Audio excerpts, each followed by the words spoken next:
muitas situações que fazem o coração humano acelerar, literalmente disparar. Pode ser diante de uma notícia ou muito triste, ou de grande alegria, mas uma notícia inesperada. Pode ser também diante de um susto. O susto acelera o coração humano. Ou em meio à ansiedade. Ou ainda num sentimento de culpa. Ou então num encontro. Encontros fazem o coração acelerar. E hoje eu quero falar de um encontro assim, que certamente acelerou o coração de um homem. Logo vamos ver. Mas antes de falar disso, eu gostaria de lembrar que na última sexta-feira, dia 31 de outubro, a Igreja Cristã mais uma vez lembrou, e nós cristãos luteranos de modo particular, lembramos os 508 anos do início daquele movimento, em que Martinho Lutero, a partir da Escritura Sagrada, promoveu o diálogo, o debate em torno de questões muito importantes com respeito à vida e à fé cristã. As conhecidas 95 teses que foram afixadas na porta do castelo, lá na igreja de Wittenberg. Mas, no dia de hoje, dia 2 de novembro, estamos lembrando mais uma vez o dia de finados. E isso nos faz pensar na finitude da vida. Finados nos lembra isso. O corpo terreno terá fim. A vida que Deus nos deu é eterna, mas este corpo, por causa do pecado, é finito, terá um fim. E o texto bíblico que encaixa muito bem nisto é o Evangelho de Lucas, capítulo 19.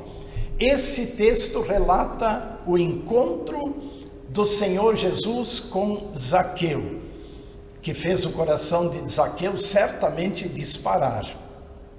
Pois bem, esse relato, Lucas 19, 1 a 10, ele nos traz os 3 elementos importantes dentro do contexto que vivemos. Em primeiro lugar, porque ele coloca Jesus no centro. Jesus é o personagem central. Jesus promove algo. Em segundo lugar, o texto bíblico aponta para a urgência. É necessário o encontro com Jesus, e esse encontro tem urgência. E em terceiro lugar, ele aponta para a reforma. A reforma que não uma reforma de doutrinas ou de esquemas da igreja, mas a reforma da vida humana, a reforma do ser humano. E isso aconteceu na vida de Zaqueu. Vamos voltar ao Zaqueu. Zaqueu, poderíamos dizer que teve uma vida perfeita. Olhando para Zaqueu, imaginamos uma vida perfeita. Ele era um homem muito bem sucedido, numa boa posição social, era rico, e ele era o chefe dos cobradores de impostos, lá na cidade de Jericó, onde ele vivia. Só que as aparências enganam. Por trás de tudo isto, nós vemos um Zaqueu preocupado, ansioso, angustiado, um Zaqueu sempre em busca de algo, à procura de algo. Ele era do povo de Israel, mas ao mesmo tempo ele era funcionário do Império Romano, que dominava sobre o povo de Israel. E ele cobrava impostos do seu povo para a nação que os dominava. Isso fazia com que estes cobradores de impostos, também conhecidos como publicanos, fossem pessoas odiadas pelo povo, considerados grandes pecadores e considerados inclusive inimigos do povo. Eu acho que tudo isso incomodava o nosso amigo Zaqueu. Por isso, quando ele soube que Jesus chegou em Jerusalém, ele procurou vê-lo. Sabendo que Jesus iria atravessar a cidade, foi ver Jesus. Só que ele ficou em desvantagem por ser um homem de baixa estatura e diante da aglomeração do povo ele não conseguia ver Jesus direito, mas não se deu por vencido, subiu numa árvore e de lá ele pôde ver Jesus. E aí é que eu digo que o coração dele acelerou e disparou quando o Senhor Jesus parou diante dele, olhou para cima, se dirigiu a Zaqueu dizendo: desça depressa, porque hoje eu preciso ficar na sua casa. Pois é nesse momento que começou uma grande reforma na vida de Zaqueu. É ali que começou a verdadeira reforma. Claro, amigos e amigas, irmãos e irmãs, é importante lembrar os 508 anos daquele movimento iniciado por Martinho Lutero, com a ajuda de muitos colaboradores. A igreja da época era uma igreja triste, uma igreja enferma, uma igreja inquieta, uma igreja com medo, uma igreja angustiada, uma igreja confusa, longe do Evangelho, longe da Escritura e longe de Jesus. Ameaças pairavam sobre as pessoas. Elas só conheciam um Deus irado, um Deus pronto para castigar, um Deus pronto para punir com o inferno. Mas a reforma, esse movimento que trouxe de volta a Escritura, esse movimento chamado reforma, lhes devolveu Jesus. Este movimento lhes trouxe perspectivas novas. Esse movimento reformou suas vidas. É como se o Senhor Jesus parasse diante deles dizendo: eu preciso estar com vocês. Eu quero estar na vida de vocês. Eu tenho o perdão, a paz e a vida para vocês. Isso a reforma, esse movimento proporcionou para as pessoas da época de Lutero e para as pessoas de todo o tempo.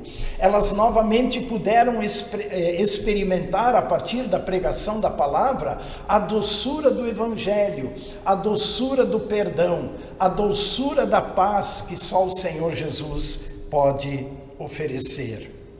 Repito, a reforma luterana devolveu Jesus para as pessoas.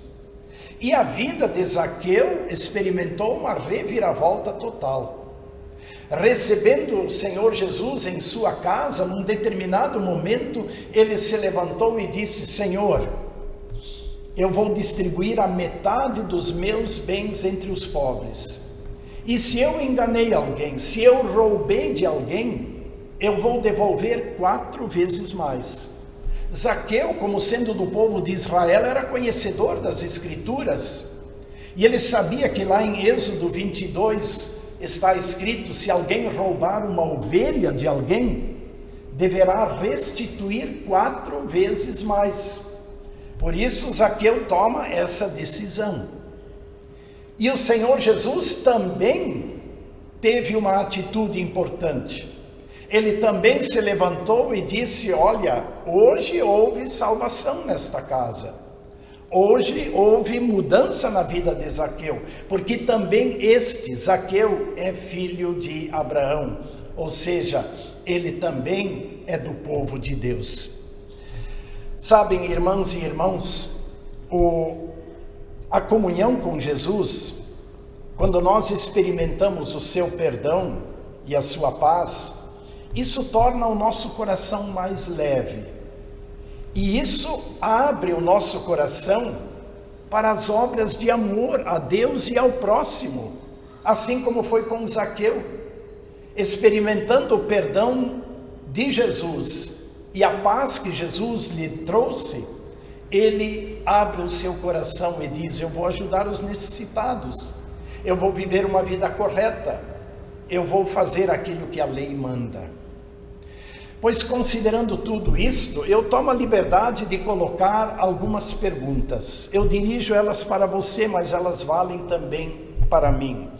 Em primeiro lugar, gostaria de perguntar: o que deixa você inquieto? O que lhe perturba? O que lhe angustia? O que lhe tira o sono? É a preocupação com o futuro? É o medo da morte? Ou seriam os pecados? Eu posso falar por mim. O futuro está nas mãos do nosso Deus. O próprio Jesus disse: entrega teu caminho ao Senhor, confia nele. Ele vai conduzi-lo. Diante da morte, nós temos a promessa de Jesus: eu sou a ressurreição e a vida, quem crê em mim, ainda que morra, viverá. Sabem o que me deixa inquieto, ansioso, preocupado e angustiado? São meus pecados, minhas culpas, aquilo que eu deveria fazer e não faço, aquilo que eu faço e não faço corretamente. Por quê? Porque aí eu preciso do perdão do Senhor Jesus. Eu preciso que Ele olhe para mim e me perdoe. Mais uma pergunta: existe alguma coisa que te impede de ver Jesus? Existe algo que te impede de confiar em Jesus? De entregar sua vida aos seus cuidados? Na vida de Zaqueu era aquela multidão que o impedia de enxergar Jesus. O que nos impede de ver Jesus, de confiar nele, de andar com ele? Seriam os nossos planos e projetos terrenos? Às vezes eles são empecilho para nós andarmos com Jesus e o recebermos como nosso Senhor, Salvador de nossas vidas. Porque nós centralizamos tudo em nós, nos nossos planos e nos nossos projetos. E quando isso acontece, nós precisamos subir na árvore. Aliás, com isso eu quero dizer assim, nós precisamos tomar uma atitude. Zaqueu tomou a atitude, ele subiu na árvore. Observem, Zaqueu se expôs. Ele, um homem da alta sociedade, se expôs talvez ao ridículo subindo na árvore, mas nada o impedia de ver Jesus. Que atitudes nós precisamos tomar para que Jesus habite em nosso viver e para que nós possamos viver em comunhão com Ele, experimentando seu amor e seu perdão? Bom, para Zaqueu Jesus disse: desça depressa. Uma palavrinha sobre o descer e o depressa. Zaqueu precisava descer da árvore para receber e acolher Jesus na sua casa. Eu e você precisamos descer da nossa autossuficiência, da nossa autoconfiança, talvez do nosso orgulho, da nossa vaidade. Nós precisamos descer e nos humilhar diante de Jesus, para que Ele habite em nós, para que Ele viva, ou para que nós possamos viver em comunhão com Ele. E para Zaqueu, Jesus disse: depressa, desça depressa. Por que depressa? Qual é a pressa? Sim, qual é a pressa? O encontro com Jesus não pode ficar para amanhã. Paulo escreve aos Coríntios que eis agora o tempo oportuno, eis agora o dia da salvação. Mas você vai argumentar: nós já estamos salvos. Jesus já parou diante de nós pela sua palavra e pelo batismo. Ele nos acolheu, fez de nós filhos e herdeiros de Deus. Então, onde está a pressa? Por que pressa? Pois a pressa está numa constante organização e numa constante reforma de nossas vidas, através do arrependimento e da fé. Isso precisa ser constante, diário.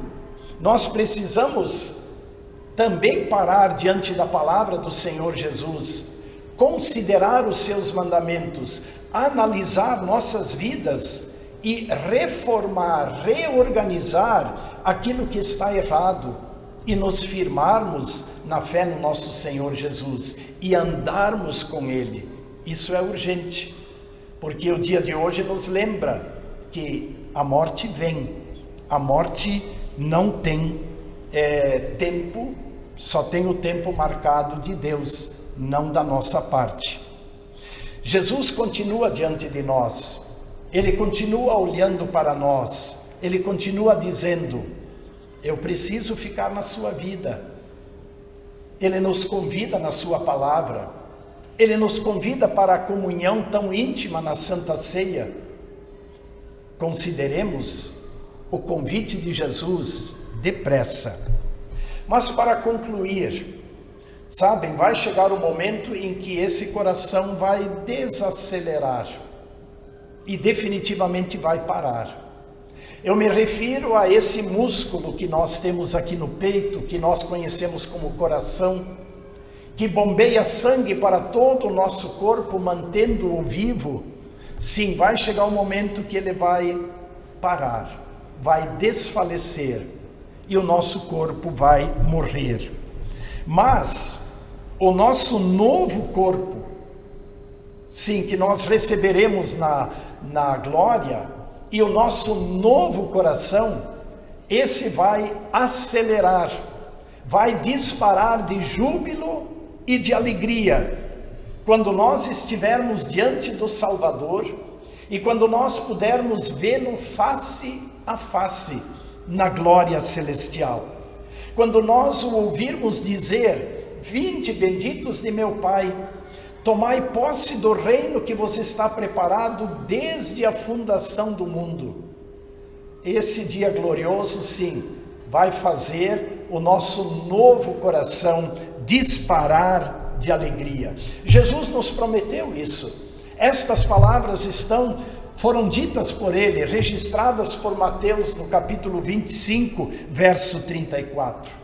O salmista, no Salmo 17, também se refere a isso, quando escreve: eu, porém, na justiça contemplarei a tua face. Quando acordar, eu me satisfarei com a tua semelhança. Que dia glorioso, que vai fazer o nosso coração bater com alegria e com júbilo. Mas enquanto estamos neste mundo de altos e baixos, quando o nosso coração tantas vezes dispara com medos e ansiedades e aflições, enquanto aqui estamos, não deixemos de considerar que o Senhor Jesus está constantemente diante de nós, olhando para nós, dizendo: eu quero ficar em tua casa, eu quero ficar em tua vida. Só Ele pode serenar o nosso coração, para que ele esteja pronto para uma vida leve e aberto para as obras de amor a Deus e de amor ao próximo. Que assim seja. Amém.